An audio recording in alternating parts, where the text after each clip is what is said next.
What happens in the first 2 years of a business is a bank really doesn't want to deal with you when you've just started a new business, unless you've... David, I think one of the other reasons businesses fail is just sometimes it's just poor planning, not having a business strategy or some focus.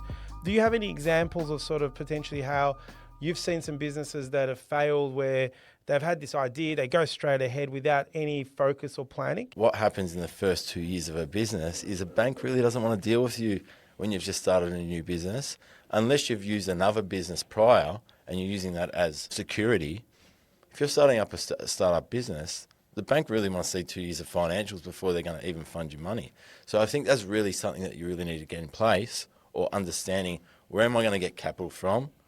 Again, try and stay away from family and friends because they'll say they'll do something for you and they probably won't do it.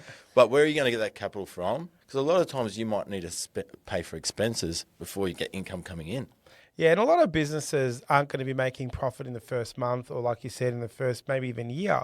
You've got to be able to get through those years where your idea goes to market. So I think you're right. Inadequate capital and not having the right amount of capital is definitely one of the reasons that businesses fail. And sometimes we see that in the second phase of a business. We see a lot of startups here where they go through that infancy stage, they go through the fast growth stage, and they get through.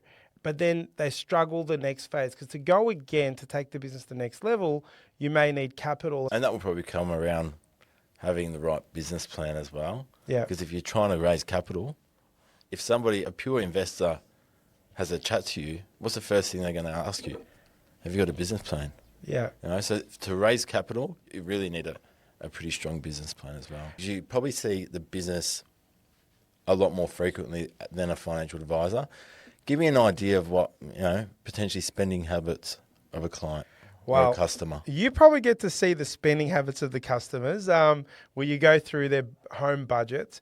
But one of the things that we're seeing a lot of, especially lately with interest rates going up, people over the years with interest rates being lower, overcommitting on, either a home loan or trying to keep up with the Joneses. Everyone wants a Louis Vuitton bag and the fancy watch and the fancy car, and they're chasing this personal life at home. So I feel like sometimes when you're an entrepreneur and you're starting something from the ground, you really got to be not so much humble, but you need to understand that every dollar in your business is helping you grow your wealth and grow your income.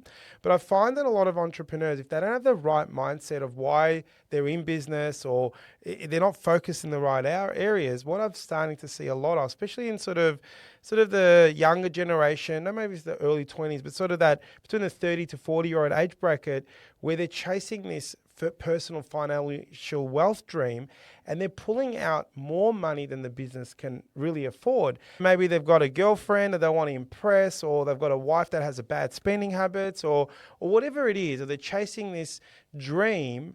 They take too much money out, and that kills businesses. And they might not even be taking it out of the business. They might be spending it in the business, but thinking that they can actually spend that money.